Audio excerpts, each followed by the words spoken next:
Hello, friends. Thank you for joining me. My name's Joel, and this is the O2 Drop.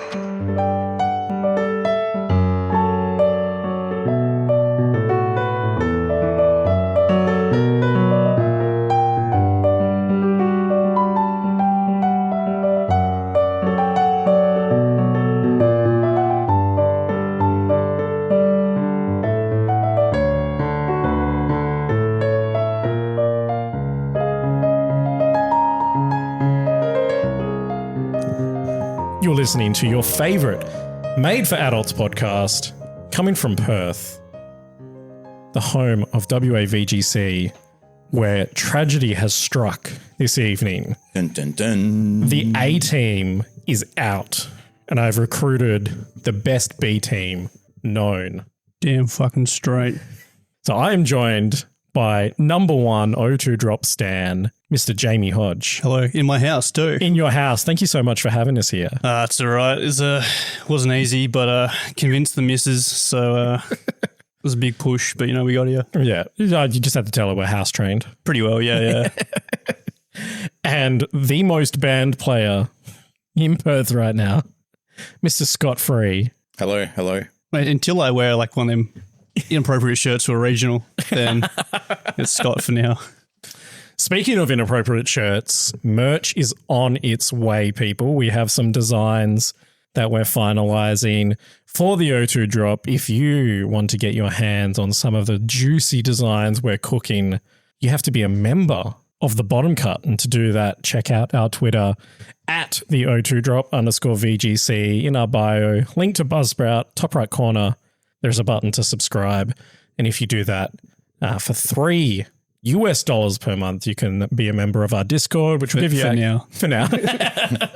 Depending on what Trump does, you can get access to our Discord and bonus content, which is now way past 50 hours. Lose yourself for 3 days listening to us get unhinged there.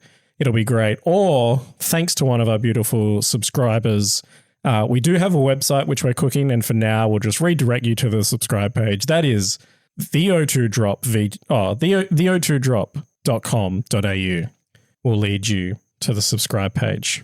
You have all Chris's lewd stuff on there too eventually, I assume. His lewd stuff? Yeah, like isn't he got to go IKEA and get nude and that sort of shit? Oh, God. Yeah, that is the 50 subscriber I'd goal. hate to see what happens when you guys get to 500 subs. Like, you'd be committing like atrocities. I know. Like 9/11 too.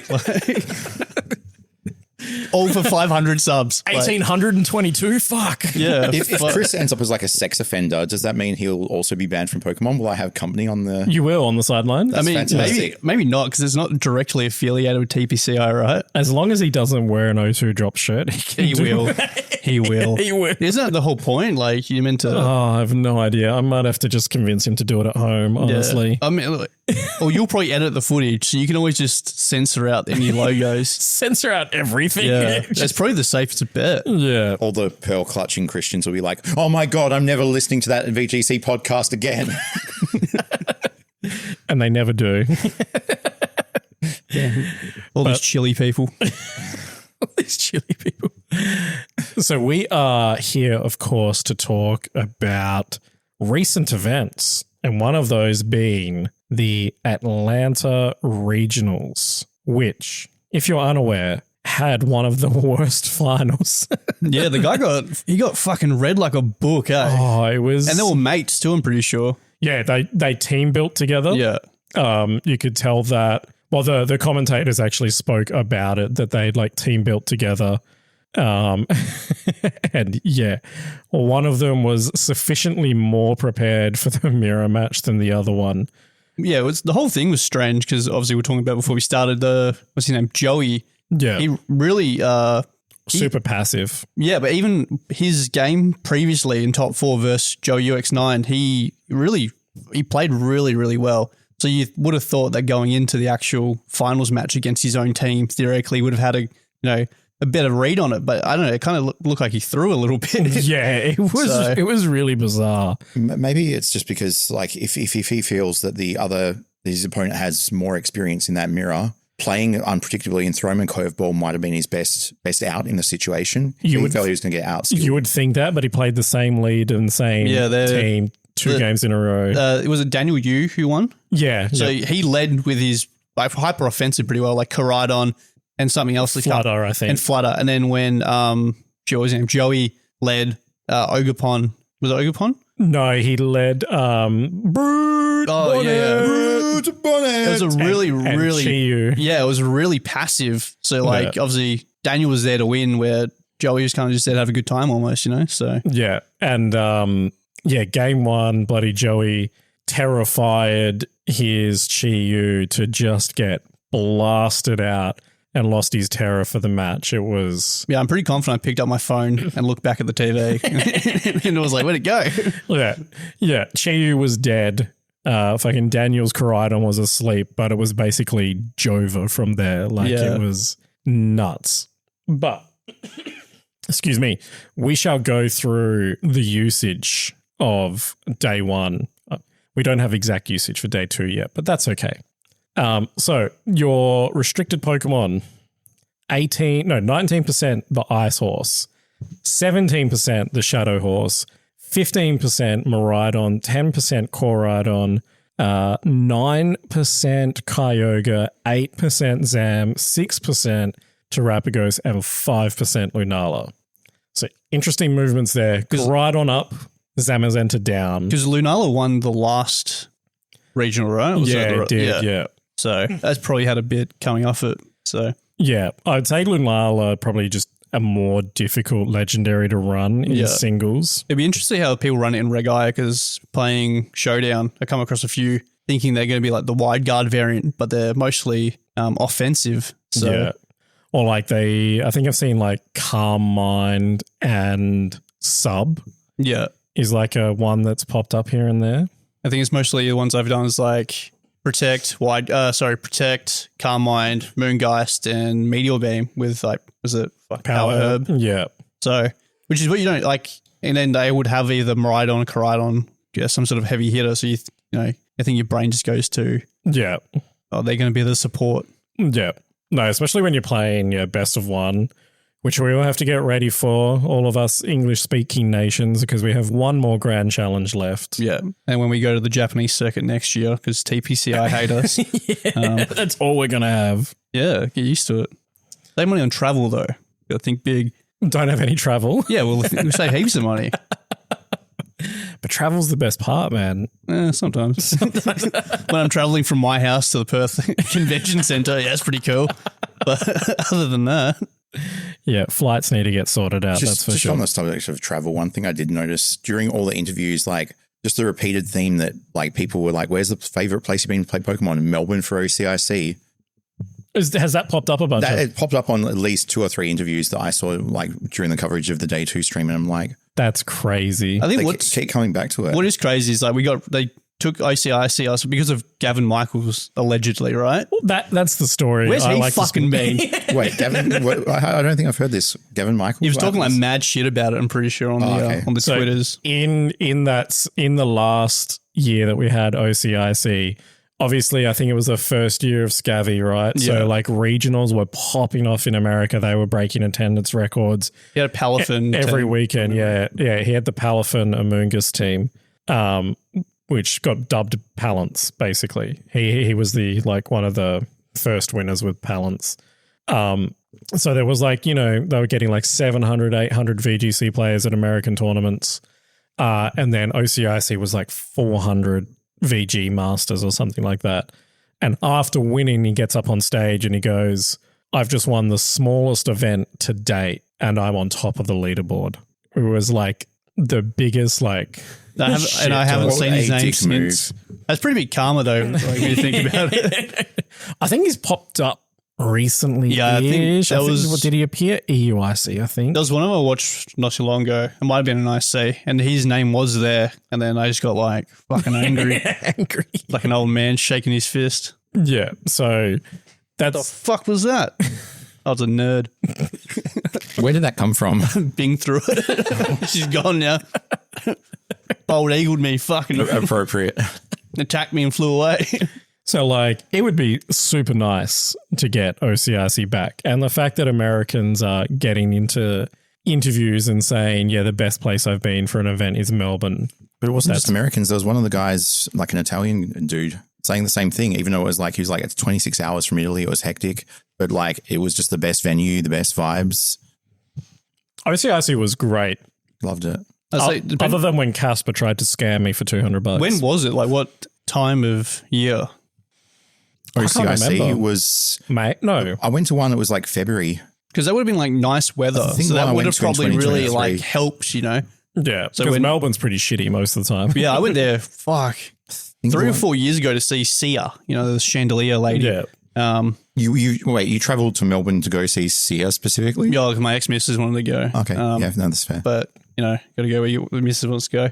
100%. No, but yeah, I think we were there for a week. First 3 days was hot as balls, like the hottest they've had it all year, and then it rained for the last 4. Jesus. I was like, I didn't pack for this. I had to go to fucking Kmart and buy a jumper and jeans and shit. Oh, really? And then I looked homeless just because they weren't good clothes. Just went straight in the bin when I got back to Perth. You're like, I just need to wear stuff. Pretty well, yeah. Some nice pants and shit, so... Yeah, it was like about February 18th or something like that. Yeah, I think that's about right. In 2023, so it's like for Melbourne, it's not as hot as Perth, I don't think generally, but it's like right at the tail end of summer. So the weather when I went to OCIC was really, really nice. So I imagine that that's probably what a lot of people vibe with. I remember it being difficult to get leave for OCIC because it was like so close to Christmas. For me, like at that time, so I think February rings true that's probably like post-Christmas rush yeah, sort of thing. Yeah, 100%. So it rings true that's basically where it was. Yeah. Bring you back on topic though. Nah, man, it's all VG. Oh, my bad. It is VG, yes. For this guy. So we've got the like stream on in the background, and I'm like just pointing out that Marco Silva, I'm fairly sure, is one of the one who says, yeah, like I thought Melbourne was great. So. Yeah, I found this old shitty Kogan TV, which I'm Chromecasting. Oh my God, it was too. It was probably Australia for the Oceanic International Championship in 2020. I think from Italy, it's 20 hours on a flight. There you go. You heard it here first. Marco Silva's favorite place to play Pokemon, Melbourne, at the Oceanic International Championship. Or Melbourne, as people probably say. Melbourne, Brisbane. Australia. Brisbane. Canberra. Yeah. I always feel like when they say Perth, it's like really sharp to like Perth. Where are you from? Perth, Australia, not Scotland. So the other Mons, of course, everyone's getting bored with Reg G, but... Urshifu Rapid at 46% in day 1, Incin at 33, Rillaboom at 25, Raging Bolt 24, Amoonguss 22%, Fluttermane at 21%. Who's that? That's Ogerpon Hearthflame at 18, Tornadus at 18, Landorus at 18, Indeedee Female at 17, Whimsicott at 17, and Farigiraf at 17. So all the usual players, we're getting into the dog days of Reg G. Yeah, I feel like has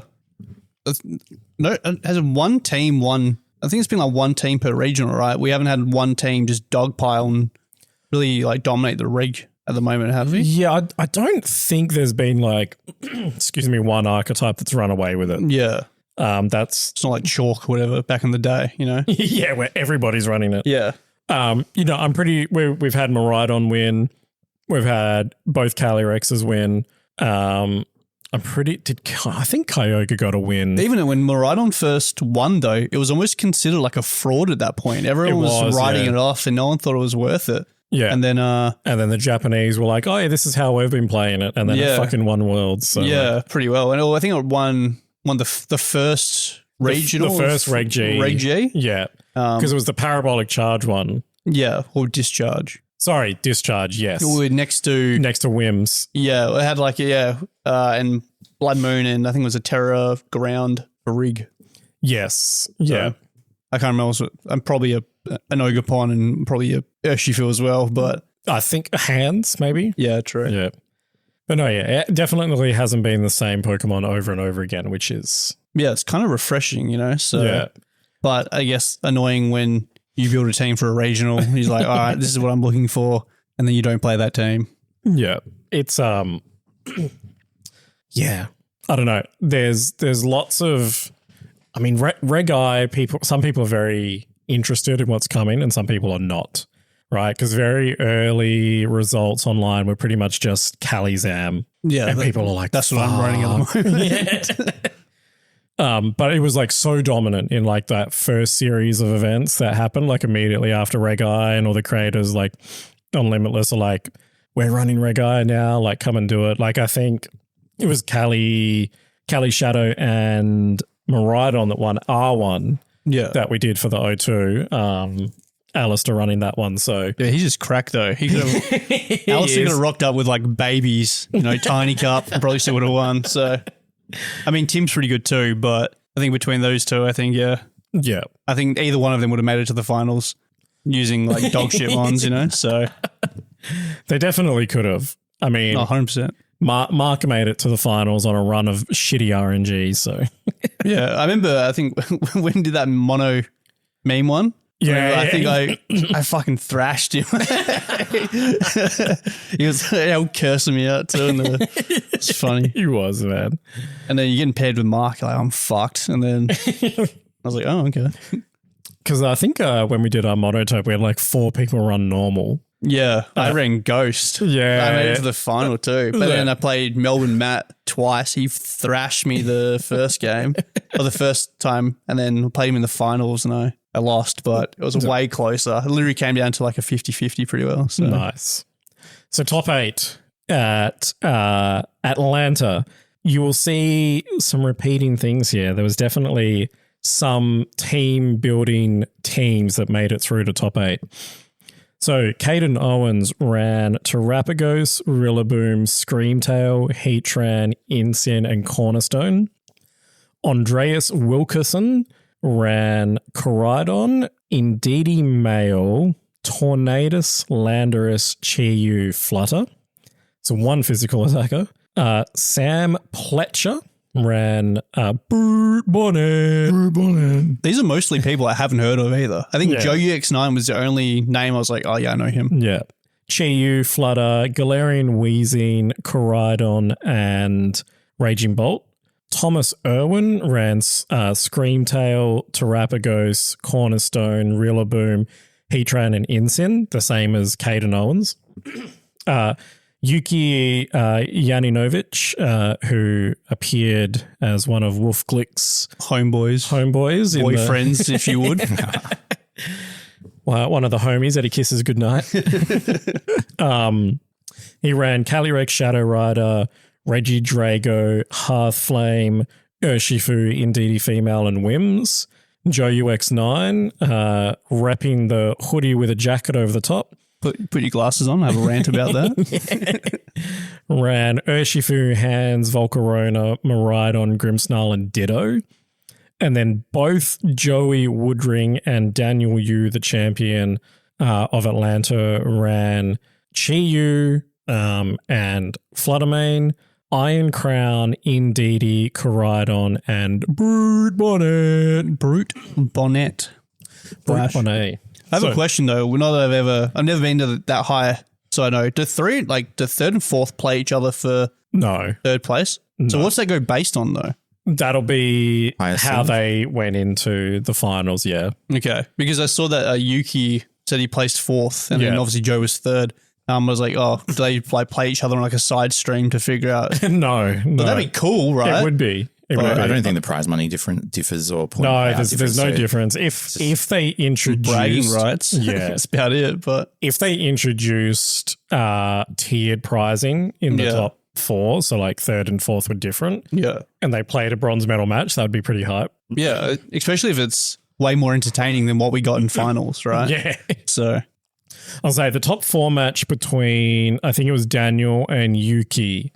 Yuki seemed like he really had it. In the first game. The first game, it was like dominated him so bad. A whitewash. I think it was a 3-turn game because he led, I'm pretty sure it was Wims, Ogapon, and he just terrored, KO'd the, I think it was Flutter. Yeah. No, it wouldn't have been Flutter because that had a sash. Was it Coridon? I think he did KO Coridon, right? Was that the game where because he Terra-fired the Koraidon, and then like he OHKO'd it with the boosted Ogerpon. And then he took another one in the following turn where he moonblasted. Yeah, the way he set it up was really well. He just took out the things that would threaten his Calyrex in the back. Yeah. So he just hyper-focused. I think, it was a Chi-Yu and something else. I think the Chi-Yu Terrored possibly. Maybe. Yeah, but he focused on the things that were threatening to his Calyrex. So obviously when Ogerpon went down and he brought in Calyrex, he could just spam Astral Barrage. It was like really, really smart. And I think he had Encore on his Whimsicott as well, and he's locked in the Koraidon to Flame Charge, I'm pretty sure, which was kind of healing like a wet noodle at that point. So, but he played that first game like really fucking well. And I think by like turn 4, like Daniel was just like, nah, move on. Yeah. I think he did like a double protect to get speed tiers. Yeah. Because then the Whims did like Moonblast and the Ogerpon did an Ivy, so we could see which was moving first. Yeah. And then he just ran. Yeah. But no, that game was probably one of that was really dominating from Yuki. So yeah, I was like, sick. We're going to see Yuki fucking into finals. Like he hasn't been past like top 8 in a long time. So like, and then sick. and then he just turned it around. Was it Daniel? Daniel. Yeah, Daniel just. And you Soldier Boy over here. Yeah, but then just molested him, eh? It was so cool. Yeah. Like absolutely got him. It was, huge turnaround. And then I think Joe took a game against Joey. Yes. I think Joe got stomped 2-0. I can't remember, it might have been, but the second game, and this is my rant, Joe, put your fucking glasses on. You can't see, therefore your Pokemon can't see. He's bloody... I missed Thunderwave like 3 times, man. Oh my God, that was wild. Yeah. It's like so frustrating too. I was like, I know the whole like, if it ain't 100% is 50%, right? But it just seems to happen to him so fucking much, eh? Like I said, put some fucking glasses on. Stop like trying to morph into the bloody monitor. There was a Korean guy that I can't remember. I think it was like he missed out on top 8 of Worlds one year because a Draco Meteor missed. And ever since then, that guy has only ever run 100% accurate moves. Thinking the finals for Worlds last year, or last season, I think the guy was in a winning position and he Draco'd missed like twice in a row and then he pretty much lost. And then that was it. Like I think it was like game... I think they were 1 apiece. And then no, because Cherubelli was running the Dracomon. No, I'm talking about seniors though. Oh, like, yes, this is for seniors. Yes. And then all the memes were like, that guy better fucking release that Miraidon in the car park. Like, cost him worlds. Like he was literally in like, I'm pretty sure if he connected, right. Like he would have won and fucking missed. Oh, look, there he is. Fucking missed. I don't wear glasses. But like, you know that you're a good chance of ending up on stream in any event you play. Like, surely you dress up a little bit or put some kind of effort into personal appearance. But how cold is Atlanta in April? Our American listeners, let us know because I don't. Peter Voles, let us know. Yeah, Peter Vowles, fact checker. Let us know how cold Atlanta is in April because surely it's not that cold. That if you're from Atlanta, we don't want to hear from you. We want to hear from Peter because he knows everything. If we make it to 300 subscribers, we will send Peter to Atlanta. To Atlanta. I'm pretty sure one of our subs, Wacko, is from Atlanta. I don't care what he has to say. I want to hear what Peter has to say. So, Chris's Wacko, let us brother-in-law, Peter. Wacko, let us know what Atlanta's like in April, and then we'll get Peter to fact check you. Yeah, just to make sure you're telling the truth. My other thing about this is like having an OC.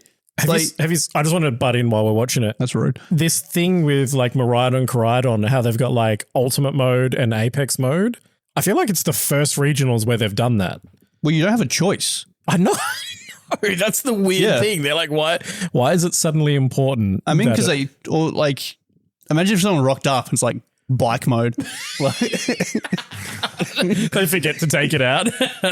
Yeah, I haven't played VGC since before NISC last year, and the only things that threw me were like the use of Ditto, but also like the ultimate mode and Apex mode. I hadn't seen that before.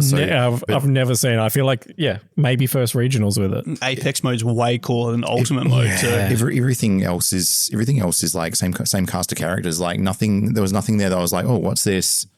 There's like minor variants within, right? Anyway, Jamie, you were saying before I feel like it's a bit of a conflict of interest with Sierra interviewing Joe, right? I think it happened to one of the first OCs, and he was like glazing these people, and then he's like, I love you. I was like, yeah, well, just tell the whole world, bro. Fuck. But yeah, I just feels like... I think at OCIC, the last one, I don't think they were like... I can't remember if they weren't public or... No, they were public at that time, but they weren't married, I think. And like Joe's getting... they're married? They're married now, yeah. Oh, shit. What? How does that guy have a wife? Because he's really good at Pokemon, man. Apparently that's what you need. He's packing. Screw your Riz, you know. Yeah. He's got that Pokey Riz. Pokey Riz. 100 subscribers will subscribe to Joe UX9's OnlyFans. If he has one. I'm sure he does. No. He's suggesting he's hung. Oh, he has to be, right? Like the science is there. Mind you, I don't know anyone who's good at Pokemon and has a big penis, so I know I don't. Well, I'm both though. I'm bad and have a small penis, so that's real. Here I am just getting my feelings out and getting. I have a drum kit right there. We in your house, no less. For real. No, I don't have a hi-hat and or a snare though, so it'd just be like a lot of tom. Yeah. Boom, boom. I'm with you though, dude. Shit at Pokemon and small. Yeah. That's why I judge, because you don't have to be good at Pokemon to judge. Though I do need a prep for a Professor Cup to try and get some goodies. No, you can't hit the phone like that. Like, can't hit the phone. Yeah. Are you talking about like VGC? Yeah. You can't hit your Switch like that. Sorry, I'll mix it up. If you guys got banned, you'd only have 50% of that problem to worry about. So yeah, just putting that out there. I'm just waiting for the... We need this club needs more members. I'm just waiting for the O2 drop. Don't crit me, I'll come shirt. And then I'll wear that to Melbourne. Oh, we should. Am I the only Australian player that's been banned? This is something I've been wondering about. No. There was some dude who was banned when we were playing TCG the first time together. From Perth? Not from Perth, but over east. Oh, damn. Are you the first Perth person to get banned? I don't think so either. Oh. What are you good for? How am I just hearing? Yeah, how am I just hearing about this? I don't think so. Okay. I could be wrong though. Peter, can you fact check this? We need to know. I think there was somebody. There was somebody in the community, I think originally from Perth, who moved over east, who had difficulties with learning. Okay. And I think he was done for not being appropriate around younger people. Oh man. I believe. I could be speaking completely. Telling porcupines, eh? Yeah. So that's Atlanta. Yeah, it wasn't like it was super underwhelming, especially even the finals match. I think the guy still had 2 or 3 Pokemon left and he forfeited the first match. So yeah. He'd given up too much. Yeah, I don't think he wasn't coming back. He was going to lose, but you still I guess it's the same team, but you kind of still want to like try to scout a few things out. So I think because the finals they team built, they probably wouldn't have changed much in between. But yeah, I don't know. Kind of almost seemed like he threw. So that's why I'm, did a bit of shake and bake. So we do want to give a big shout out though to Nicholas Khan for attending Atlanta. Yeah, good work, Nick. How did he do? Do we know how he did? Who? Nicholas Khan. Yeah, top X. Surely we need to announce this too. So shout out to Moggy VGC at Moggy O. Moggy took Cosmog to Atlanta, and the nickname of his Cosmog was O2 Drop. And I think that's just fucking fantastic. I wanted to run is it Cosmo? Cosmo M. It's got like 140. It's got huge defenses, but like nothing else. It'd be really funny if it had an attacking move and you stick Eviolite on it. Yeah, I think, does it have Flail? Yeah. No, I think it's just Teleport and Splash. I'm pretty sure. But that'd be super fucking funny. It would, you man. Put Eviolite on that thing, it'd be like 210 base, some shit like that. Be fucking massive. Yeah.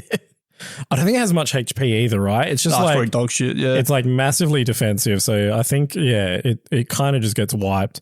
But I do love the people that decide to do funnies and just run into big events with really shitty mons. I think the worst one's the guy from EUIC with the Magnemite.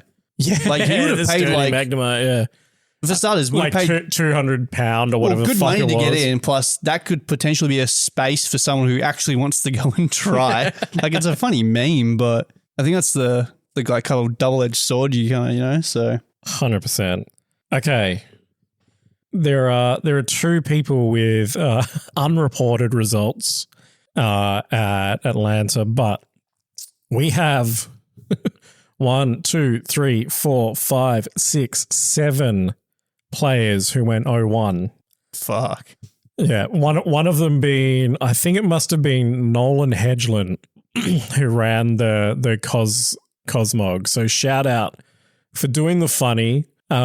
Somebody must have got their team sheet wrong because they have Calyrex and Glastria and Spectria and Pikachu. Pikachu. No. Saw that. So I think someone's just signed up for the hell of it. Eric Luong.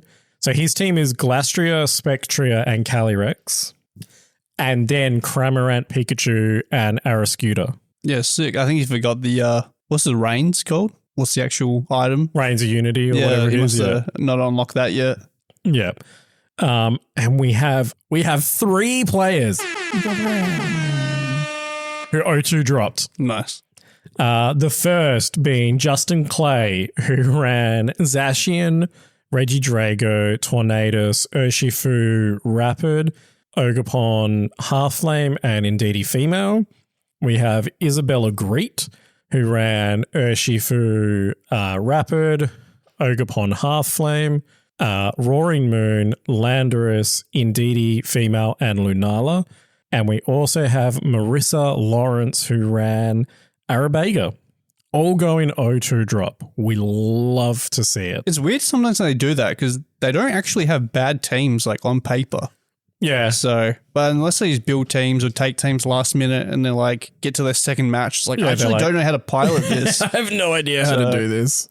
But I reckon you guys should start doing the reaching out to people who O2 drop and try to send them a sticker or something. Yeah, I was going to say send them a sticker. Okay. Oh, this is a tough one. So you guys may recall, being avid listeners of the podcast, that I love the best placed one-off. So the best placed one-off at this tournament was outside the top 100. Morpeko. That was Perth, I think. No, not Morpeko. We know it's not Pikachu. It's not Pikachu either. Hisuian Gudra was the best placed one-off Pokemon. 125th it finished, going 5-3. How many was there? Do you have that? 1. Oh, that was it. That best one-off. It's kind of spicy. What was it running? What was it set up? So body press, heavy slam, Shelter, probably. protect and shelter. Yeah. So defensive, and it was running with Kyogre, Rillaboom, Grimmsnarl, Annihilate, and Galarian Moltres. Very, very strange. Yeah. Yeah, a weird team. Probably speed control with Thunderwave. Yeah. That sounds cool. Yeah. I have a lot more respect for Galarian Moltres after the Pokemon Horizons anime that no one in this podcast seems to fucking watch. I'm only like just beginning because I like watch it with my kids. I'm only like 6 or 7 episodes in. I just finished the Terra arc. Oh, really? Yeah. So she got Terrapagos where you're up to, or yeah, yeah, that motherfucker's evolved and shit. Like, I mean, Terrapagos doesn't really evolve. Yeah, but like I've seen it change forms a few times. Yeah, cool, nice. No, they've just. It's pretty. I get spoilers. They've just finished at the Indigo. Oh no, the Indigo disc. No, whatever the Orange Academy is. Oh, I can't remember what they've just. Naranja? Yeah. They've just like, we did it. Oh yeah, they've followed their dreams. Yeah, now I think they're getting ready to go to Area 0, I believe. So. Oh, nice, very cool. Yeah. I stopped watching the anime when I was like the original like Red and Blue anime. Is the storytelling actually reasonable these days? Yes. I really like Horizons. I think it's really refreshing. Yeah. Like as much as like Ash was probably a part of a lot of our childhoods, towards the end, he's just fucking stupid, eh? It got pretty formulaic. You know, he'd kind of like. Yeah, I think nothing I hated more. I thought journeys and stuff was good. Was the whole like going everywhere. Journeys was cool because of that. Like it broke up it changed it up, but it was just like the and like they removed the gym thing as well from it, which I was just cool. got sick of like me and Bing watched fucking X and Y. That was really good. I like that. But just the whole X and Y was like the one where they changed up the style. No, that was Sun and Moon. That's Sun and Moon. But that's the last one. Like Ash Greninja is fucking sick. Yeah. But yeah, it's just like, well, you've got your intro to the episode, and there's your problem, and then like there's a bit in between, and you and then Team Rocket fucking come, and then it's your conclusion, and it's just the fucking same. It was very much like that's what put me off. 150 episodes in total. Like it was very much like the star storytelling. That was each gen. Like situation, task, action, result. Yeah, it was, like towards the end, it's like you always get to like the Team Rocket part, and you're like, oh, that's the episode done. You skip it, and you're on to the next one. Yeah. But where like these other ones, they're a lot less predictable, I guess. So, and even I think Journeys was pretty refreshing because I can't remember if Team Rocket are in it, but they're not. If they are in it, but it's like maybe every like 10, 15 episodes. They appear quite frequently, but like they're not. They have their own arc, but then they're not really in like their incompetent stage anymore. Like they don't really seem to be bothering Ash as much. So, no. But Journeys really good. Probably the best one that I finished. Yeah, I never finished it. I couldn't bring myself to it.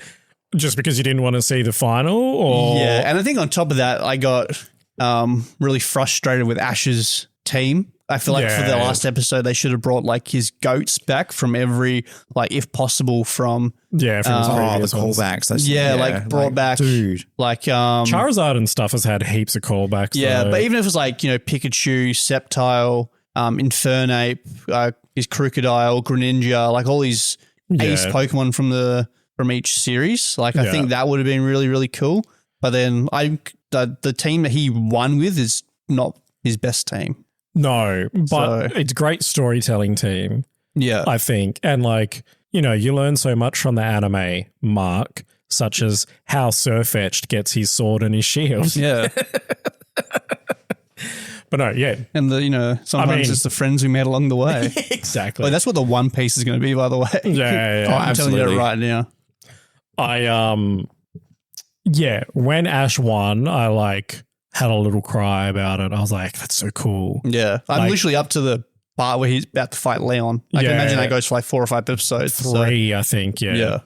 But it's fairly good. Yeah. But yeah, from what I've done so far on Horizons, thoroughly enjoying it. Like just a different aspect of storytelling. I think Roy is very similar to Ash, but different. But he's not the focus because Lico's fucking running around with Terrapagos. Yeah. I lost my shit when fucking Roy had fucking shiny Rayquaza.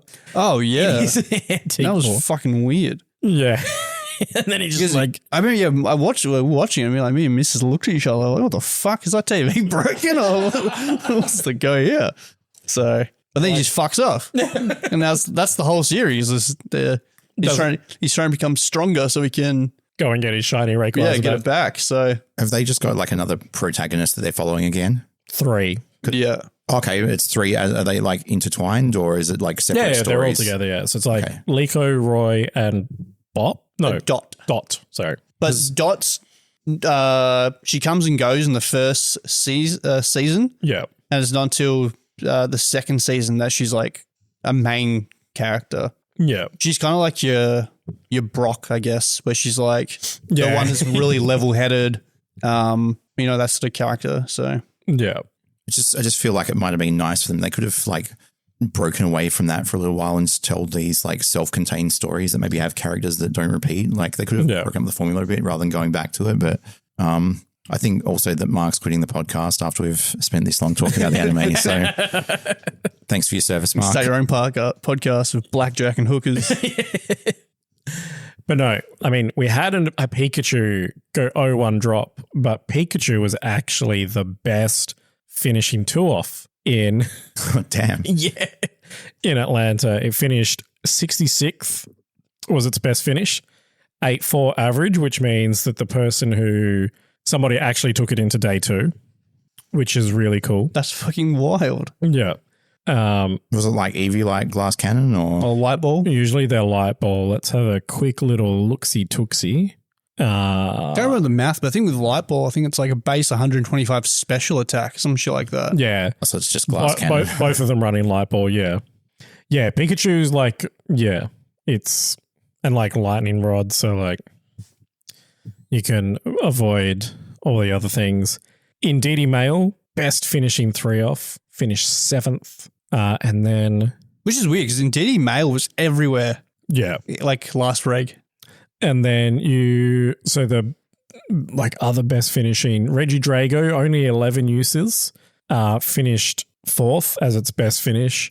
And Volcarona, 17 uses and its best finish was 3rd. So very, very cool. Very cool, Joel. Thank you. Your Volcarona is sick. Yeah. And the Pokemon with the best win rate is Pikachu. Hell yeah. Joel's Joel's top 10 list suddenly vindicated. Fucking last thing we need, eh?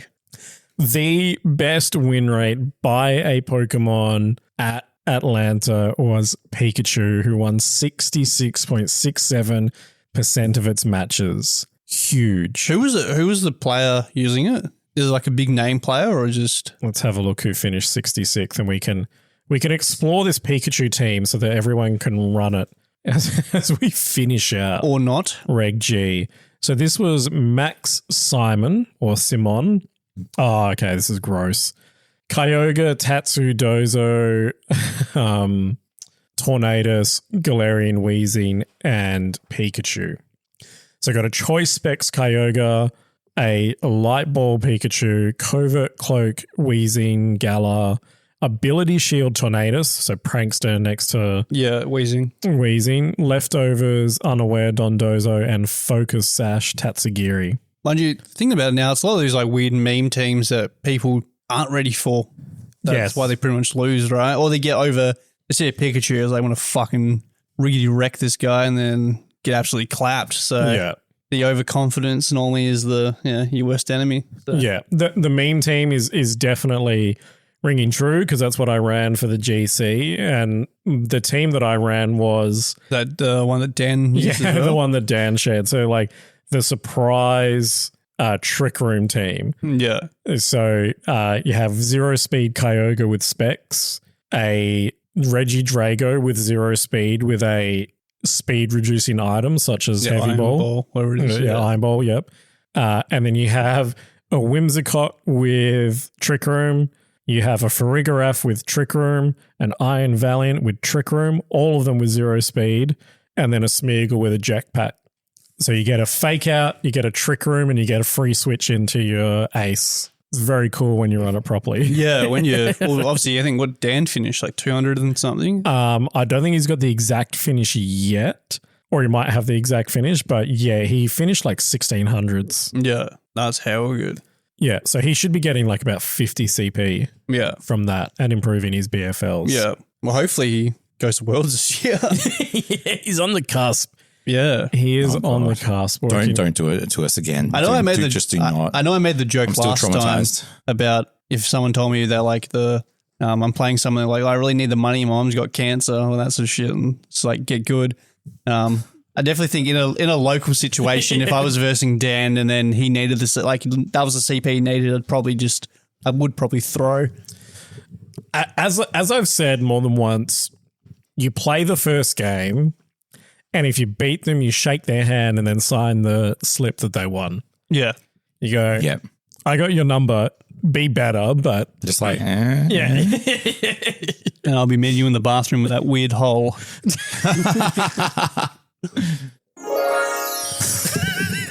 That's how I feel afterwards. Refreshing. No, the most aggressive post-nut clarity. Damn, I could have had... Post-nut clarity is like, maybe I've disrupted the tournament's integrity by conceding in that fashion. I'd be punching air.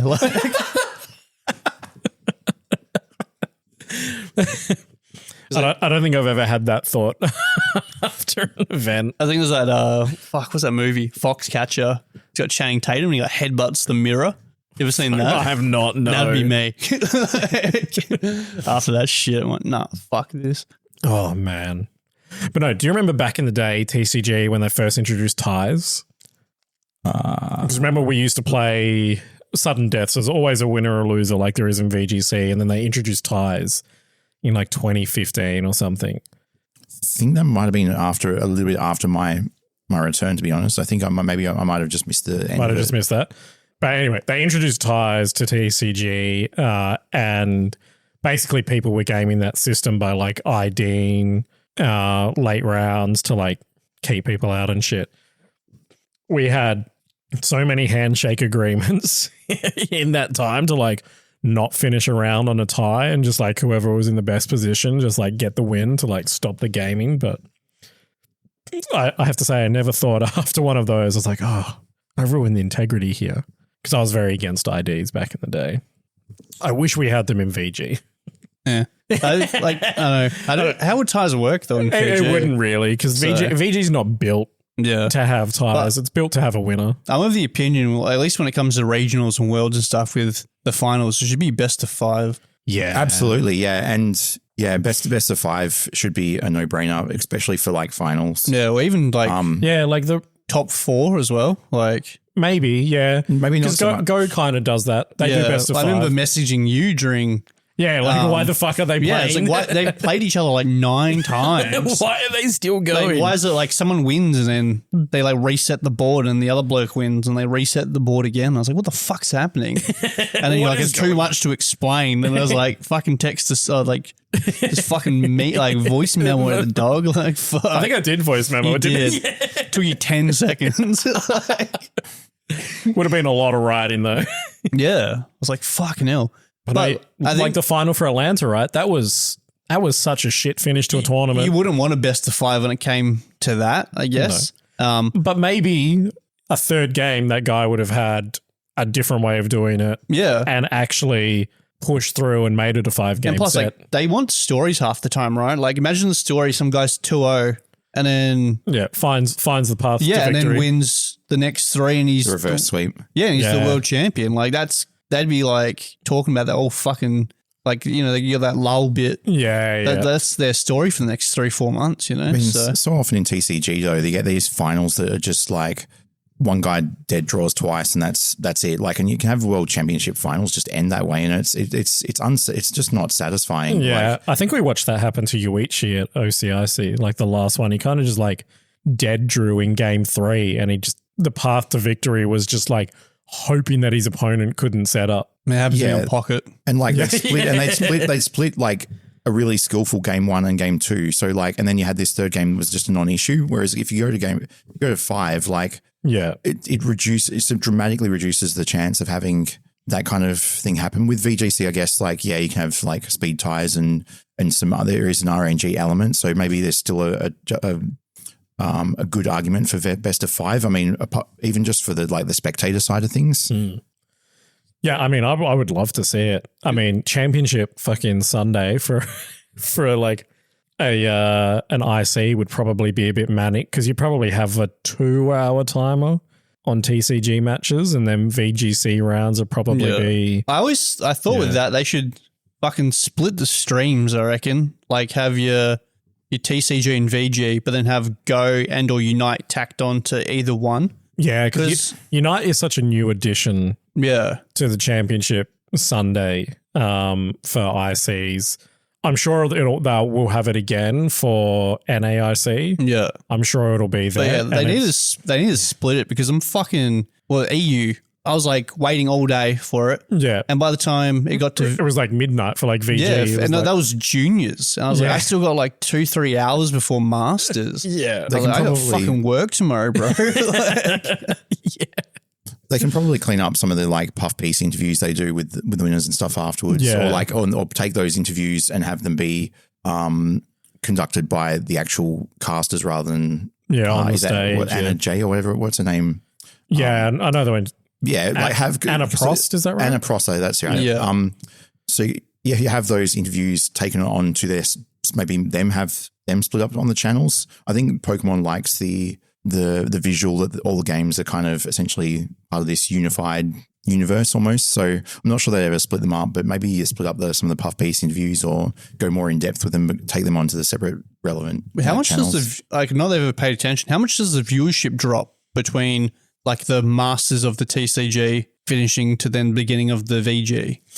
I don't know viewership, but I know just from being at an IC that break is huge, and so many people just go away from the stage, and like just wait and then come back because it's like easily half an hour to an hour in between games because of course all the crew have to come in and make sure that the next stage is like ready for the event to happen. So it's like I just think they should separate it but then if they were to do that, then you could probably get the best of fives out. Yeah. Because, like I was saying, if you do a best of five, then it's probably turned into like almost an 18-hour day, you know? So, yeah. Like, I'm pretty sure Unite is a best of five. It is, yeah. So, and yeah, they have a lot of intermission time in between rounds. Like, they have like the ban lists and that sort of shit. Yeah, because a match of Unite is 10 minutes. Yeah. But I feel like each match has like 10, 15 minutes leading up to the match. Yeah. So like that best of five, I think really grew the amount of time that like EU took. So I'll be interested to see if they make any changes for like NA. Yeah. I was like, and to think about it, it's only going to get longer too if they introduced like, juniors and seniors for Go. That won't happen, I don't think. And then if it used to be 2 divisions for Go and they just got rid of the junior. Yeah. It's now just one age. But it's the same if they do juniors and seniors reunite, like the more they tack on, they would just dragging it out. And then if they do add Pocket in the future, like if I don't see why they wouldn't. Yeah, 100%. But yeah, again, Pocket, I reckon if Pocket becomes an official event, it's an easy best of 5. Yeah. Just because the durations of the matches aren't long, really. Like 20 cards per deck as well. You can't really stall out forever. Like no. I think the longest match I've had of Pocket has been 20 minutes. And I got down to like 12 minutes and my opponent got down to like 7.5 on the timer. Yeah, I've had a 45 turn. What Jesus. Yeah. We both had like wheezing stall decks. Just poison and like Koga and like switching out and shit. Especially because those don't hit heavy. Yeah, wheezing hits for like 30. Yeah, and then it's got too much of a retreat cost to be like flipping into like muck or anything. And then because they're not EXs, then you still have 3 knocks, you know? So yeah, it was fucked. I was getting ready, I was like, oh, fuck this. But then I had a bit of pride on the line. So it was like a Japanese player, you know, you have to beat them. You do. Like, you do. God, that's the hard part. Look, I had a God pack in Pocket today. Oh, I haven't had one since your first one. That was my second one. So my first God pack was at about 500 cards. Yeah. And I just pulled another one at 6,000 cards in my collection. So like over 1,000 packs opened. Yeah. In between God packs. Well, I used to do the whole, you turn it and check.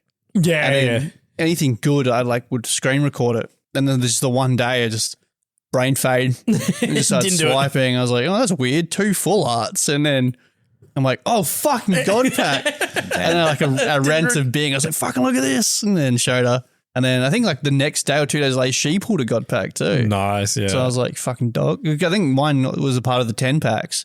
Mine was too. Yeah, I paid for it. And she's got a random, I'm pretty sure it was like a random single. My first one was in the 10 pool. And then my second one was, just a solo. Yeah. But I got the pedophile Wigglytuff. Oh, yeah. The one that looks like the Kevin J or whatever his name is. Fun fact, on April's Fool's Day, I opened 2 packs consecutively and got Wigglytuff, that Wigglytuff.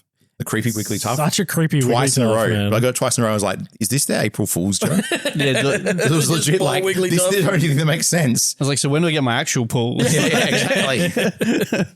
I think I've got like 8 of them now. No, it was like Sudowoodo with the last one. Yeah. I have like 14 of those fucking things. I hate Sudowoodo now. TPCI, if you're listening, you can use that for your April Fool's Day prank next year. Yeah. Just give everybody dittos or a small fee of $19.95. Just Kevin James like as furry as a Wigglytuff.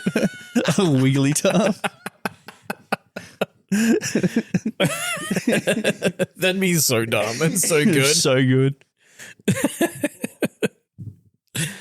But no, yes, we're coming into a big break for VG. I don't know what I'm going to do with myself once we are done with events. At time of recording, we're halfway through April. We have 6 weeks of events I could left. say something that was probably more bottom cut material.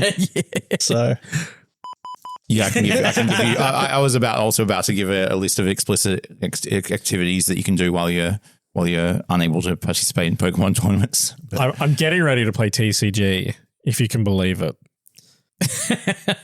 make me sick. I'm shaking my head. This is obviously an audio podcast, but I'm shaking my head at him. Yeah, when's video coming? Oh, soon, maybe.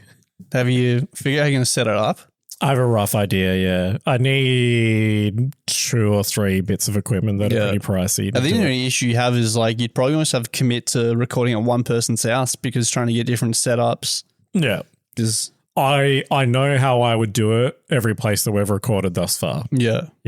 So, but I want a specific piece of equipment to like streamline it, but that piece of equipment's like $1,600 on special. So don't forget to subscribe to this podcast so Joel can get his $600 piece of equipment.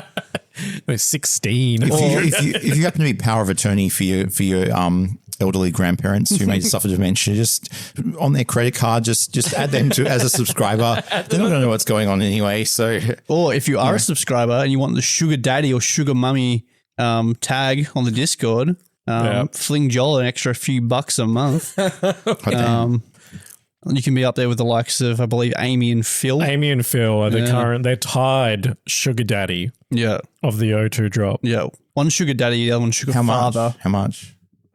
I cannot disclose how much they are paying. Okay, because I'm doing like $5 USD, so I'm above rate. So you are above rate. I appreciate you for being so. I think I'm just the regular. Every little bit counts. I actually can't log into it anymore. Oh, what? Onto Buzzsprout. Like on my phone, but that's the only place I can listen to bonus content now. So you can't do it? No, because it reckons my password's wrong everywhere else. So what the fuck? Yeah. So I can listen to like regular episode on Spotify, but just for bonus content, it's just purely on my phone, exclusively on my phone. Exclusively mobile. Yeah, because I used to listen to the computer like playing that knifey spoony game. No, I love knifey spoony. Yeah. I got scammed. Apparently, fuck. Buzzsprout, friend of the show. Enemy of me. Enemy of Chris, probably. I don't know. Look, once we get the O2 drop OnlyFans rolling, then like we can move everyone to that subscriber base.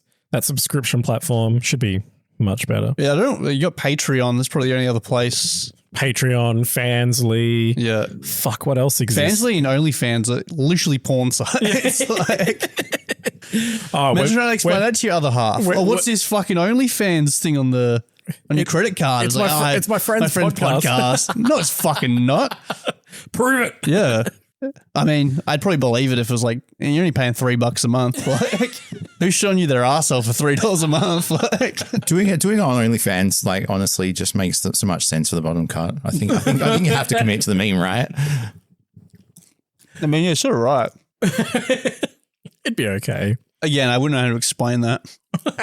Imagine trying to get your fucking like home loan and then your mortgage broker's like, yeah, so I noticed that you spend a lot of money on OnlyFans. Yeah, it's my friend's podcast. Yeah. Oh, yeah, I'm sure. I don't know. I feel like it'd be a bit weird if a mortgage broker called you up on like spending like $3 a month, like just grilling you over that for a home loan. Like, I don't think we can approve it because, Bro, they grilled me over McDonald's like twice a week. Actually? Yeah, 100%. That's so wild. The last time I was speaking to Lender, they were like, oh, we see that you go to Costco like once a week, but you're also shopping at Woolworths. I was like, yeah, I'm getting fuel from Costco, brother. Yeah. They were like, oh, so you're not food shopping twice per week? I was like, what? Wow. Like, I know I'm fat, but fucking Jesus. Fuck. My missus works in the supermarket, so whenever like picking her up, I was like, I'll just get something for dinner real quick. Yeah. I'm only probably spending like $20 at a time, but yeah. Like, fuck. I'd be like, oh, fucking but yeah, no, I remember more than once a week. What, 2018? I was trying to get a home loan, and then the mortgage broker was like, oh, you got a Macca's a lot, eh? And I was like, I mean, and it was only then like getting them like what do you call them, like loose change menu. Like meals was like $5.50 and you get like a cheeseburger, small fries and a drink. But then she's bringing that up. I was like, yeah, but I'm only spending like $5 a day. Like, it's not like I'm fucking spending like $20. She's like $5 a day gives you an extra $1 million because that's what boomers apparently think. It's like these people who go, like, if you saved $1 a day every day, you'd have $2 million by the end of the year. I was like, that's not the math, my guy. It does not check out. There's always those like fucking, not to be mean, but then like women in power podcasts. I think the one you're specifically talking about, that is a spoof that they did. Oh, was it? Yeah, they did it specifically. It fucking got me. Yeah. So they did that one because I've watched that podcast once or twice because it's pretty funny. Yeah. But they were like, bro podcasts are just like this. And then like bro podcasts clipped the bit where they were being dumb, mocking them, and then posted it online, like unironically being like, look how dumb women are about money. I remember when I was on TikTok heaps, there was one guy who would do those, I've changed to manipulated time. No, it was like those, like every bro podcasts, like, listen to this. Can you imagine this? Like, that's how we open like every line. Like, picture this. Imagine this. Yeah. And then it's like, so dinosaurs, right? So Kyle's walking out now. Okay, so they just dribble shit. And like I know this is a meme, but do other people know this is a meme? No, they don't. Well, I didn't know about that money one. So look, if you clip it right, you can get anyone. And it probably doesn't help when you get people like then they repost it and they're like, look how dumb this bitch is, and it's like, yeah, she's pretty stupid, eh? But then when you and then you go to the comments and it's like, this was a meme. Like, this was them taking the piss out of like, bro. Yeah. So, so good. Now I feel stupid. Thanks, Joel. You're very welcome. No, my favorite one is this dude who looks like he's like 22 tops. And he's like talking to people on the street and giving them financial advice.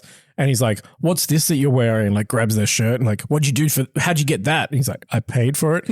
Yeah. And what's this? Like pointing in his pants. How'd you get those? I paid for it. He's like, yeah. And does it on like everything. So you know what you are? A consumer. you gotta switch your mind to sales. And it's like, dude, you're wearing clothes too. Like you have to consume them. If he was selling pants, he probably wouldn't be wearing pants. What the fuck? It's just like, man. The manosphere is hilarious right now. It's like you rocking up to my house naked. She's like telling me I should buy your merch. And I was like, where is it? It just reminds me of the getting on the Zoom call and telling them that you need to make at least 20K today. Jumping in the pool for 4 minutes in the air. Oh my fucking God. Oh, was it that Ashton? Yeah. Oh, the morning routine. Oh God. That blew up, out of nowhere. I'd never heard of the guy. And then everyone was talking about it. And then, so everyone's kind of figured out that he's kind of rage bait, right? And he's taken it to another level in one of his.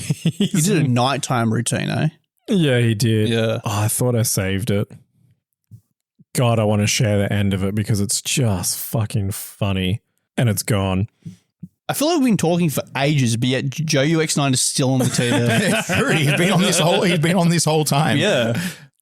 At least the last 10 or 15 minutes of this podcast. Are they just trying to like pan out the runtime? You mean a bit like us? No, I sent it to Dan. Here we go. So basically, people kind of know that he's like rage bait. So he's like doing his usual shit where he's like pretending to be like an ultra billionaire. And this is the end of one of his episodes. They want to do a deal, of course. But can we get ownership?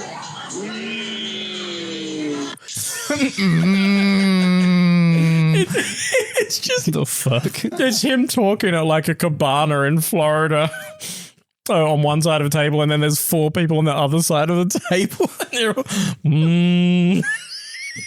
It's so good. Fucking hell. I don't know if you just noticed with the interview things, they're doing those things now where they'll like take clips from the previews and the guys just talking to each other. Yeah. Yeah. They couldn't do that with me. Let's see if this guy also likes Melbourne. Any Australian just be like cussing up a storm. Yeah. Yeah, fucking I'm going fucking this fucking place after this fucking stupid fucking cunt of a tournament. Beep, yeah. Beep. They just wouldn't post it. Have you watched the Pokemon Road to Worlds? that like they put on YouTube. Yeah, his missus is in it. And they really emphasize the point heavily that Wolf Glick has a girlfriend. It comes up in every episode. I remember he did an ad. Do we think that's for any specific West Australian person at all, or is there anyone in particular that might be targeted at? Is there any person that maybe has been banned by Wolf on Twitter and like is trying to like get involved with him a bit too much? You think? Oh, I get what you're saying. Just gotta put it out there for all the. Kira, you need to calm down. All right, he's not interested. We know how good you are. We know you're the Prince of Perth, but Wolf doesn't want you. It's a shame. They'd have nice babies. How to make a VGC player cry. Yeah. 4 words. Wolf doesn't want you. Yeah, but no, I think he did an ad read once. I remember on one of his videos, and he's talking about a water bottle.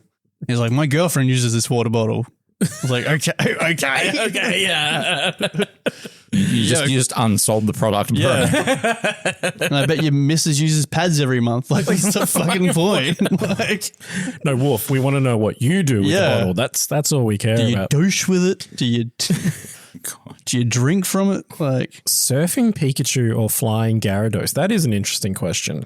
What is your preference on that, Scott? Surfing Pikachu, flying Gyarados. That's a tough one for me because like surfing Pikachu is very, very early TCG. So there's like a nostalgia factor there, but flying Gyarados support seems like it'd be just cooler and far more interesting. So I'm going to go with Gyarados. Why doesn't Gyarados learn any good flying type moves? It did learn fly at one point, I think.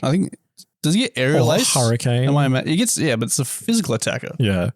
What would your preference be, Jamie? Well, surfing Pikachu, flying Gyarados. Neither. I don't give a fuck. Surfing Goldango. I want to see that motherfucker shred. He's got a surfboard or a skateboard. Yeah, he's got a surfboard on water. Fucking mint, bro. Dude, when I... You know Urshifu can't swim? He's on the little floaty, isn't he? Yeah, fuck oath. But then all the evolutions can, I'm pretty sure, except probably Flareon. Yeah. So... Yeah, why the fuck can Jolteon swim, but Urshifu can't? Yeah, that's weird. Yeah. Especially considering in Sword and Shield, his whole temple thing is like on the beach. Yeah, pretty well, right? Like, bro, you should be. I feel like any and all water types should be able to swim. Yeah. The advertising Worlds, I'm not going to be at Worlds this year. No, I'm too poor. Yeah. It's wild that the advertising Worlds and then the spectators passes are like non-existent. The spots in the Pokemon Center and the stock in the Pokemon Center is also non-existent. Yeah. They're like, come have this amazing experience. And each year there's just like a list, just complaint after complaint after complaint. Like Twitter just goes mad about how bad a time everyone had. Well, I've seen heaps of people who've been posting their like rejections for content creator passes and shit. Feels bad, man. But even then, you go on some of their profiles, like you have like 2,000 subscribers. Some of them are like you got 50, like you started a YouTube channel last week. Yeah, like what a logo. Part of you made you think that, this is it. Like this is me, bro. Yeah, like I don't know what part of it, So yeah, I know. But then you get some of them who, I think there was a big controversy last year where there was someone who got like a content pass. And they were just posting like really like, it was a lady, she was posting like really lewd pictures of herself on a beach and like tagging Pokemon. Yeah, like hashtag ad and shit. And she's like, you can almost call like, usually like posting content for an OnlyFans type thing. You know, that's how lewd it was. That's crazy. But then I think a lot of people were commenting saying that like, I wanted this pass and you've just taken it. And who are you fucking trying to... Like she had like a Pikachu bikini on, but besides the point, like it's not really. It's a kid's game, really. Yeah. Like it shouldn't be sexualized at all. It's not really the content that Big Pika wants promoting them, I don't think. But they seemed fine with it, I guess. Yeah, I didn't really. Any attention's good attention. Yeah, I mean, because the really interesting thing about it is that every individual had to apply. That was like one of the stipulations. Yeah. So I was like, does O2 apply to go to Worlds? And then I was like. We do it for the meme, right? just to suss out the process. Maybe next year. But I was like, each one of y'all are going to have to like do your own application. And it was just like, what do you mean? I was like, I could apply, but I can only apply for me. I can't like apply for the rest of the crew. Well, whose credentials is it go on? What do you need? Each individual person would need to apply and get accepted. Or would you need your own personal following then to then get accepted, or would you all just piggyback off the O2 drop? Probably just all piggyback off the O2. Yeah, because if it all becomes like, not to be mean, none of you have individual notoriety, right? No, not at all. Chris, maybe he's his pulling on a few infamy, lists. that's a bit He's on a different. few Yeah. lists, I but think infamy is definitely different than notoriety, you know. Yeah, it so is. you can only tell someone come to Perth or so I can sleep with you, whatever the fuck I did. What was the purpose of Wolf Blick again? Like, don't threaten Wolf with a good time. yes. I mean, Chris says that he was trying to get Wolf here to like Grow the game. grow the game, put no, Perth he was on the going map. to hit him with that gay conversion therapy. The reverse gay conversion therapy. He's like, being straight is overrated. You've heard of straight camps, not get it for gay camps. Chris is like the CEO. He's a camp gay.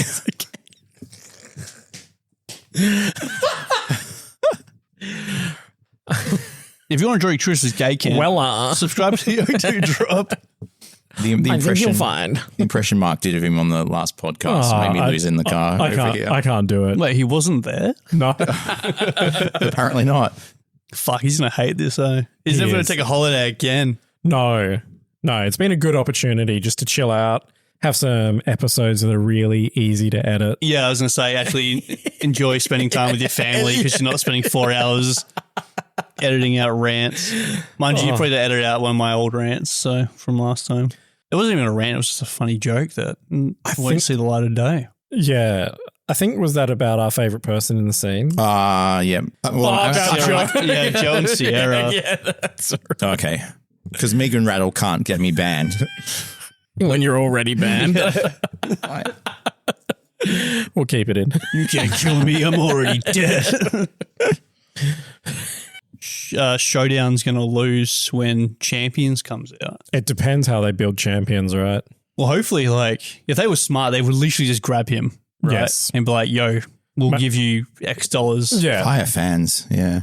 Impossible. They won't do it. If he was Japanese, maybe. Yeah. But Yeah. the 100%. fact he's American, so I assume he's American. I think he is, yeah. What, like, I want to hear from you guys. What do you think is the, like, nightmare scenario for champions? Like, what do you think is, like, the absolute deal breaker for you? The nightmare champion scenario is that certain Pokemon are behind paywalls. Yeah, just microtransaction city, really, right? Yeah. Like, I don't mind paying a membership for it, like something, Yeah. I don't know, $10 a month, whatever the hell it be. But Yeah. yeah, Yeah. I feel like it's going to go down the route where it's like, for, 10 Australian dollars, or probably end up being like $12.50 Australian, you can buy like 100 proteins. Yeah. That's what I'm worried about. Like, it's not going to be like it'll be like Showdown. It's going to be a scale. It's going to be like you're going to have to pay money to reset any spreads, So, Yeah. because by the sounds of it, you still need to physically own the Pokemon. So my understanding of the graphic they put up is that champions will talk to home. So you don't necessarily have to have, because I thought it You sounded don't like, have to have them. My understanding is that you don't have to have them built. yeah, okay. That you have to have them in home, and champions will see them and see their IVs. This is more like hoping from here, and then you can control their EVs and their moves and stuff. Yeah. So you just have to have caught that Pokemon in a game at some point. There's going to be so many extra steps if you have to then Transfer. and Yeah. shit, yeah. build it on Scarlet Violet or a BDSP or wherever you want to use it. Yeah. Transfer it to champions, and then you go like, oh, fuck, put 4 points in the wrong place, so it's got the wrong thing, and then you're going to transfer Yeah. it out again. Like, it's not easy transferring. No, it takes a while. Like, I was trying to do all that shit for the Meloetta and all that sort of the Yeah, shinies and yeah. stuff. Man, that was like 4 days, I reckon, I spent trying to like catch stuff and like, That's crazy. yeah. I'm glad we're all on the same page with that because, yeah, that was the same thing. I was thinking like they'd have like some of the other games where they've got like 3 different currencies and you're just like, why are there 3 different in-game Yes, currencies? yeah. But like realistically, what you've just described is perfect. The fact that what they should be doing is essentially using this as a tool to sell memberships, monthly memberships to Pokemon Home. Because if you have it just that, okay, cool, you've caught that Pokemon, it's in your Pokemon Home account, it basically almost unlocks a license for you to be able to build and rebuild that Pokemon Yeah. in Champions. And you price the monthly membership for Home. What is it now? Is it like $4 or something? Home is an annual subscription, Yeah, right? fuck knows. I think it might be. I want 50 or 60? Yeah, I was saying like $30. I want to say. Yeah. So maybe they bump that up, or like they come up with a home premium membership. So there's like 2 tiers, and there's a second one that's maybe double that. Maybe they give you a monthly pay option, but that way you're essentially paying for a more expensive home membership that covers it. Because if they're going to go half-assed with it, then they're just not going to get that turnover from Showdown. If they can create a genuine, like, graphically interesting interface similar to what you'd play at an actual tournament, or even what you would play at an actual tournament, they'll have bulk migration from Showdown. Like I even as someone who's not casually super invested in VGC, you said I can pay $7, $8, $9, $10 a month to have access to champions. I'm going to pay that membership and play a lot more VGC because I don't have to.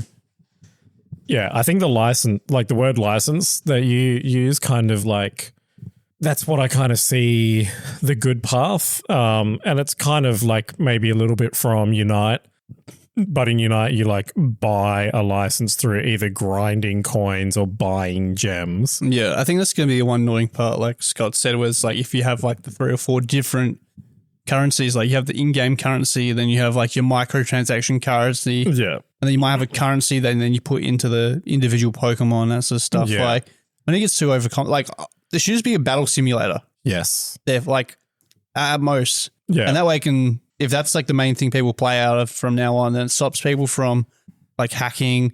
So it saves them all that time from hack checking shit too. Yeah. Software modding as well. Yeah. The only thing they'll probably have to check for is like if you submit spreads that people aren't then changing them on the fly. Yeah. That's the only thing you probably got to worry about. The thing that I believe they would be able to do for champions that they don't currently do in Scarlet and Violet is lock a box for an event so that like those Pokemon can't be manipulated without saying I'm no longer playing. Yeah. I think the best scenario is that champions just sees that you have that Pokemon and then it lets you mess with EVs and IVs. Yeah. Best case. But even I don't understand why in VG now why they don't, when they give you a team sheet, they should have like a rental code. It's like, here, we've made the team for you. Yeah. Like, here's the rental code. Then you don't have to worry if my Urshifu's legitimate or not, you know? Yeah. So, and then shit where people, I think there's instances where people have had shiny Zashi and Zamazenta, which was giving out an event. Yeah. But then it gets flagged as, on this person's cheating because they have a shiny that hasn't existed. Yeah. And then you're just wasting everyone's time just because this person's incompetent and actually doesn't know anything, you know? Yeah. So I think that's best case scenario. It sees you have the Pokemon, lets you mess with everything. Yeah. For free. Yeah, like an unlock basically. Yeah. You've unlocked that in game. I would accept that Champions sees your Pokemon in your home, copies the IVs, and you get to play with the EVs at will. I would accept that. But at the core, the Pokemon doesn't change. At the core of the out Pokemon. of Skull or Violet, wherever it's based. But if it just sees that we have the Pokemon and then I have to do some sort of in-game grinding or pay shit to mess with EVs, to change moves. Like, you know they're going to fuck it up. To PP up. Like we all know they're going to fuck it up somehow. Yeah. I just feel like this should be a slam dunk. Like, but it should be a slam dunk. Like, if they do what I just said, they basically get like they sell bulk home memberships. People still have to buy the mainline games to be able to get because they have to unlock the Pokemon and tie that to home. 100%. So they're not losing sales there. But it's all it's going to take is one guy in the boardroom to just take it that little bit too far, and the floodgates will open in that, and then you'll get microtransactions, like multiple currencies that are not only like kind of predatory in the way they pan out, but also just like confusing for new players as well. I think it's a service. It's like they say with piracy, like it's piracy is a service problem. People are going to stay with Showdown. They're going to continue hacking Pokemon unless you provide them an alternative, a paid alternative that's just straight up easier. Yeah. It's like streaming services now, right? Like Netflix came in and Netflix had everything and piracy disappeared. Now you got to have 7, 8, 10 different subscriptions to different platforms to be able to watch the things you want to watch. Notice the other day, piracy's picking up again. I know with Netflix, they have the whole thing where it's like you only can watch it in one household. Yeah. So I'm always fucking texting my sister like, oh, yo, what's the Netflix code? But I noticed the other day when I was trying to log in, I bought a new TV and was trying to log into it, that Disney Plus have done the same thing now too. Yeah. So I'm expecting messages from my family going like, yo, what's the fucking email? What's the email? Or the email code or whatever. So, which is another frustrating. If I want to share my password, that's on me. I'm paying you fucking like $30 a month almost. Yeah, no kidding. Like Disney's fucking expensive. Why should you tell me what I can do? Yeah. So that's because there's I'm not profiting off it either. There's 7 or 8 different people that could be paying that $30 a month as well. Yeah, but I kind of get it if they're like, if I was profiting off it, like if I was in charging my family $10 to use my account, and then I was making like $40 more than the actual subscription's worth, then fucking that makes sense. But that's just it. Like exactly what you said. The when Netflix was king, it was like literally just so much easier to pay the $10, but now that it's spread up. Yeah. But if they leave people a reason, if they leave the user base split, if they leave a lot of people a reason, genuine reasons to stick with Showdown, that's what's going to happen. It's going to flop. People are going to stay with what they're familiar with. They need to basically go like, there's no reason to use Showdown anymore. Just come and play in our garden. But there'll be something that just kills it. Yeah. I have no faith in them, unfortunately. But they'll need the variety too that Showdown have. Like I play random doubles quite a bit. Like they'll need shit like that to really and not that like I mean it probably won't have that not to scratch launch, that itch. Yeah. No. Not on launch eventually, but it could be a dead game. I think a lot of time companies and they do that shit. It's like, oh, look at this new mode we've introduced, and then people come and play it for like a week and they're like, I'm over it now. So thing is though, if you want to think about a Christmas land situation, with time, they could potentially have it so that they could run, if they're running regionals and premier events out of champions, they could theoretically have like maybe one regional a season that's like a throwback format. They might revisit Sword and Shield, like like when TCG was doing expanded in some places. Exactly. You could have like, so rather than having like Reg G repeat itself for large periods of time, you could throw in a random regional that has like a fan favorite older format. The sky would be the limit in that regard, really. Just one of those things. Like I think you look at Fortnite. That's a pretty good example as well, where they hit the nail on the head with like 0 builds, and then they bring out the ballistic mode and like there's extraction shooter mode that no one fucking plays. No. So like every fucking like 100 to 1,000 horrible ideas that they implement, there's always like that one gem, right? So we're kind of hoping that Champions is that gem, but I think more likely than not, it's just going to be that 1,000 that's just kind of dog shit and then they put out. They just need to not be greedy. Yeah. I think is the key thing with Champions. But with the Switch too, you've seen on the prices for the games, it's generic $110 now for games. So Australian, I should say. The pricing on games is funny. I've had this discussion with several people and they've just called me a fucking idiot for saying it. But they're the same price that they've always been. Our money just buys less now. Yeah. So like accounting for inflation, the Switch 2 is the same price as the Wii U. And accounting for inflation, the games are the same price as the Wii U games were. Yeah. It's just our money's worth fuck all these days. Yeah, fuck earth. I remember getting Donkey Kong Country 3 for the Super Nintendo for Christmas when I was young. And that game at that time retailed for $99 Australian. Yeah. Like, yeah, true. If that was a SNES game, like, do you remember? I think GoldenEye was fucking expensive when it came out on N64. Like that had the Rumble Pack, but that was still like $120, $130. Yeah, I think I got my N64 in either 99 or 2000. I think I remember seeing a calendar from like a magazine from that year. Yeah. I think it still would have cost my parents like $300 Australian. Yeah. Plus, I think they were more than that. I got mine on launch. Well, this was this is 2000. So I think the GameCube came out either 2000 or 2001. It was 2001. Yeah, you're right. I'm guessing the GameCube probably would have been announced at that point at minimum. Yeah. But I think I got like 10 games or something with it. So it probably still would have cost my parents up to like $500 or $600. Yeah. Jeez. Back in like 1999. So you can imagine like my dad probably was only on like $20 an hour at his job and that sort of shit, you know? So yeah. No, do you remember Perfect Dark came out and that had the like RAM expansion that you plugged into the front of the 64? Yeah, Donkey Kong Country 64 had that. Yeah. It doesn't run without it, right? No, they had the Rumble pack. It's like this. It has like a red cover on it. No, that's the expansion pack. Was it? In the front of the console. I have a fucking N64. But yeah, no, I think it come with like a shitty grey one, and then Yeah. But yeah, Donkey Kong Country 64 had to have that to run. Yeah. Because I remember getting that for my birthday, going to play it, and I was like, yo, it doesn't work. Yeah. Read the book, plug this bit in. Obviously, I think I was only like 4 or 5. So my mum or my dad had to go like, oh, they have to fucking buy this other accessory. And I can remember them spitting. They're probably spitting. Like, I now got to fucking buy this other stupid thing with it. Like, Oh, damn. should have got him fucking Game Boy or whatever. I don't know. Like, But yeah. No, the Game Nintendo. Boy. The Game Boy was a problem. And yeah, the other problem with Champions is that people are going to have a Switch to play it in a competition. you don't reckon Wait, mobile? they said that? No, this is my headcanon. They're not going to let you play on your own mobile at a regionals. Oh, yeah, fair. I mean, because there are numerous things you could do and implement with your own mobile while running Well, Champions. that's why they've banned wireless headphones, right, as well. So, yeah, everything has to be wired and plugged directly Yeah. into the Switch. But I remember, I think it was either Brisbane or Melbourne last year. I remember one of the rules. the person with fucking headphones that was allowed to No, it was- iPods or whatever. No, it was I remember in the rules that your Joy-Cons have to be docked to your Switch. Yeah. I remember there was this one kid and he's like sitting back all relaxed, holding him in his hands. And I remember saying to the person next to me, I was like, that's technically not allowed. Like that guy can get disqualified. It was like, I think it was like a junior or a senior.